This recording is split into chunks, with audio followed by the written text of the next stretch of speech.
President-elect Ferdinand Marcos Jr. vows to defend the country's sovereignty over the disputed islands in the West Philippine Sea, but will continue to pursue bilateral relations with China. Marcos made the statement as he defined his administration's foreign policy in a press briefing today. Eden Santos has the story. Incoming President Ferdinand Bongbong Marcos Jr. on Thursday shed light on what the country's foreign policy would be under his administration. I think that we have to just find an independent foreign policy where we are friends with everyone.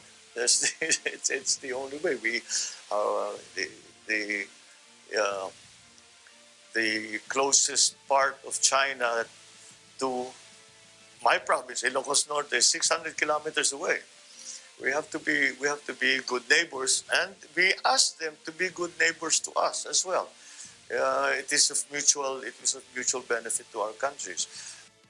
In a press briefing, Marcos defined his foreign policy as an independent one, where the Philippines would be a friend to everyone and an enemy to no one.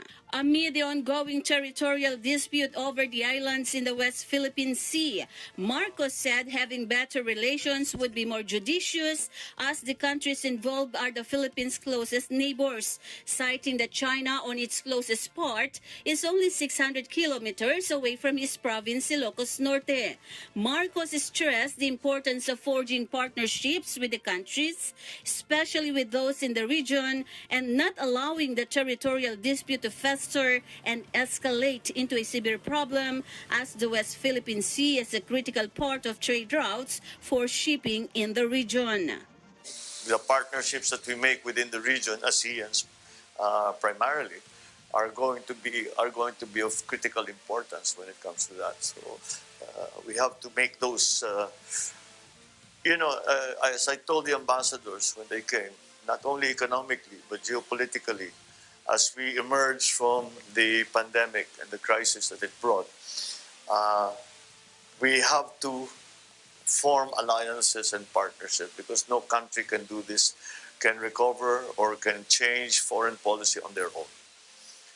Can change the geopolitical situation on their own. And that's why we have to forge partnerships. And those are the partnerships that will keep things stable.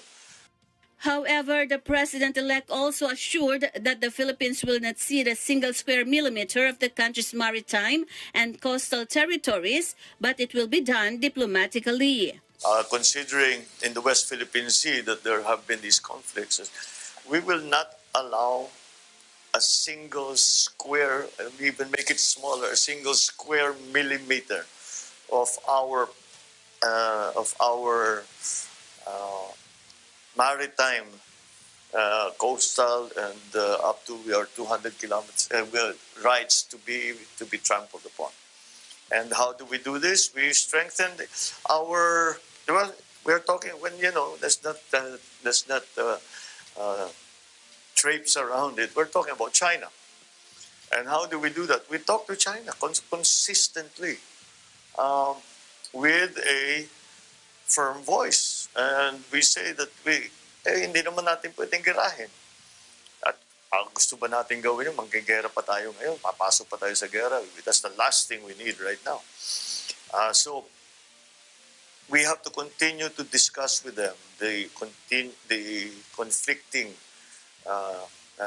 claims that we have with China and that China has with other members of ASEAN.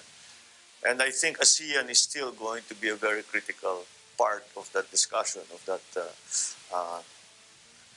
but nonetheless, we also have to continue to pursue bilateral contact and communication with China. In fact, this is what I mentioned when I spoke to President Xi. When he called me to congratulate me on winning the election. I immediately went and I said that we have to continue to talk about this. We cannot be allowed to. This cannot be allowed to fester and to become more severe in terms of a problem between our two countries. Marcos further said that the arbitral ruling issued by the tribunal in The Hague, which favored the Philippines, can be used to assert the country's territorial rights.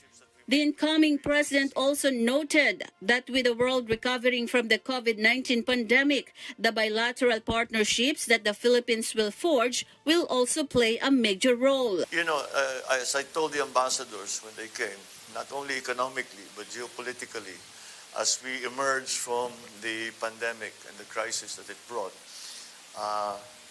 we have to form alliances and partnerships because no country can do this, can recover or can change foreign policy on their own. Can change the geopolitical situation on their own. Last week, ambassadors from different countries, including the United States and neighboring countries in the region, paid a courtesy call to Marcos to convey their country's cooperation with his administration and discuss developments in the region. This is Eden Santos for Mata ng Agila International. Trusted, connected, on point.